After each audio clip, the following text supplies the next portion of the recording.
That seems pretty basic. That seems like a basic truth that we should all be able to agree on. Republicans, by contrast, are recognizing that a constitutional republic depends on the free and open exchange of ideas that we can debate without violence, and that assassinating a political rival is evil, it's wrong, and it should not be glorified or promoted or justified in any way, including in the way that Congresswoman Ilhan Omar did.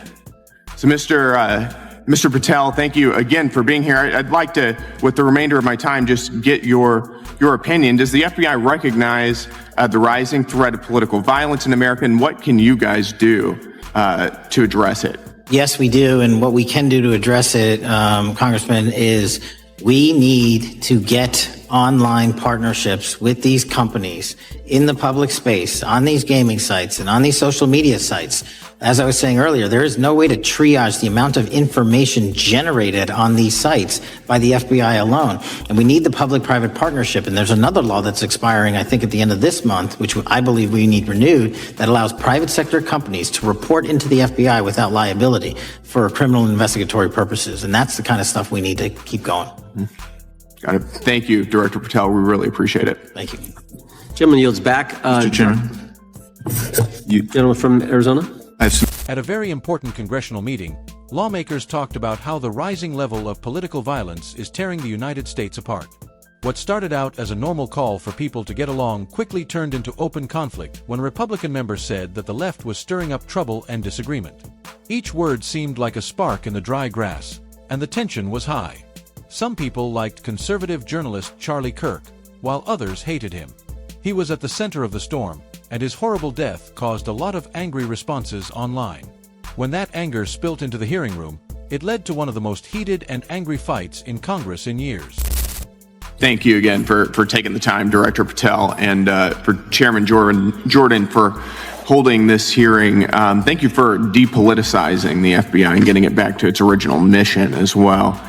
Director Patel, do you agree that we have a problem in the United States with politically motivated violence? Absolutely. And I very much agree. I think we can all agree that political violence is wrong, it's evil, regardless of which side it comes from, and that we can all adamantly and vehemently reject it, or we certainly should. But one of the things that we've noticed recently is that affinity and tolerance for political violence is not equally distributed on both sides of the aisle. In fact, right now, social media is filled with leftists who are cheering on the murder of an iconic conservative political figure, Charlie Kirk.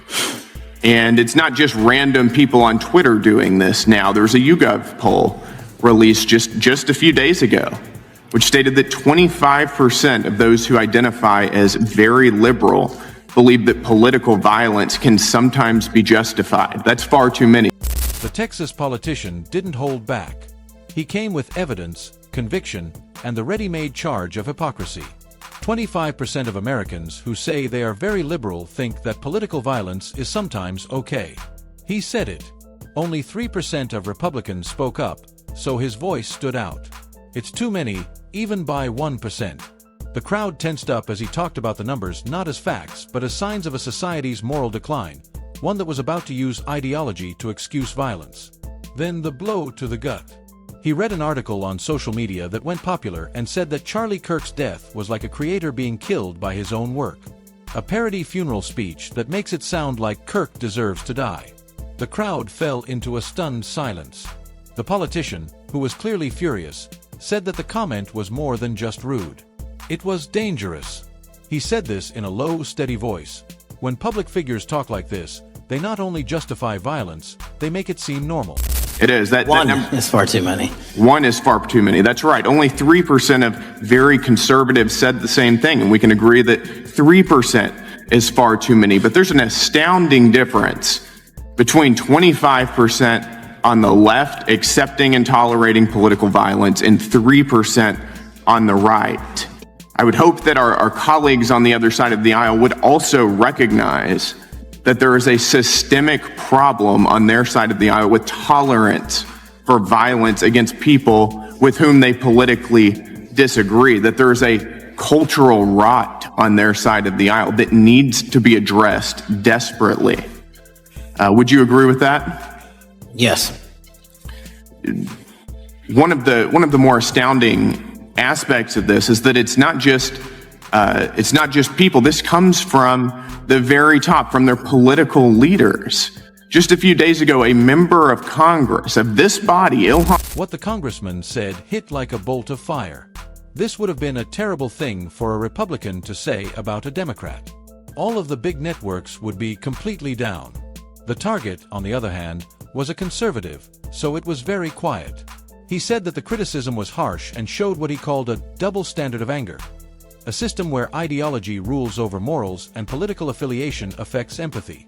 Director Patel of the FBI tried to calm things down by saying that he understood that political violence is real and on the rise, and that the FBI has stepped up its work with social media and even game platforms to keep an eye on extremist chatter. But his careful words couldn't hide how serious the threat was or how uncomfortable the room felt. Then the question, which cut right through all the formalities like a knife. Does the FBI look into threats from the left as deeply as threats from the right?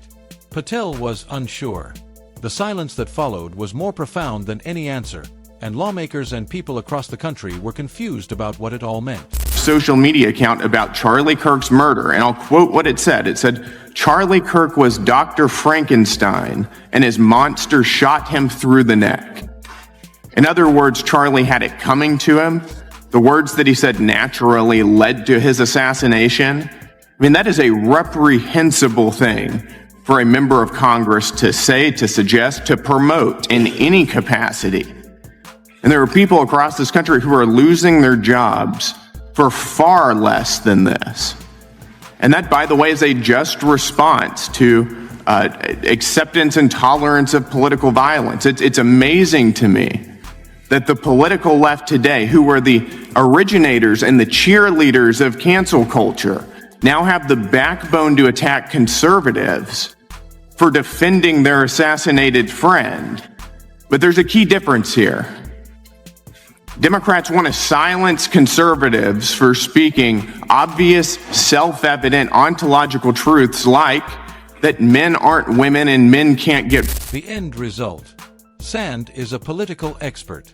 Even sentiment models that are run by AI said that the meeting was a disturbing look at America's moral decline. There was agreement among many. No matter what, violence must always be condemned. The facts, on the other hand, painted an unpleasant picture. On the far left, there was a growing willingness to look down on conservatives, ignore them, or even defend attacks on them in the name of justice. It wasn't just lying. It was wearing away. The society that taught tolerance before now seemed to support selective violence, changing the lines of right and wrong based on political affiliation. The hearing showed something much worse than partisanship, a sickness in our culture that is weakening the foundations of honesty and humanity. The congressman's last words were like a warning or an omen. When people think it's okay to hurt their enemies, they're not arguing anymore. It's going bad. What I do know for sure is that, Charlie was someone who once said, guns save lives.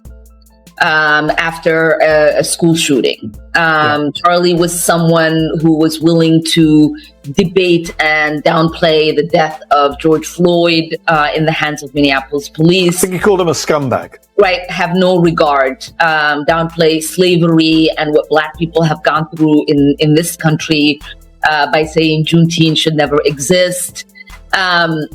And I think, there are a lot of people who are out there talking about him just wanting to have a civil debate. Complete rewriting of history. Yeah, there is nothing more effed up, than to completely pretend that, his words and actions have not been recorded. There is a bigger gap between the two parties in America than there has ever been. There was one side where the congressman said that conservatives support free speech and open discussion and that ideas should be the ones to fight, not people. He did, however, say that the modern left was wrong to trade debate for dogma. People who disagree with cancel culture are shut down, and morality is used as a tool.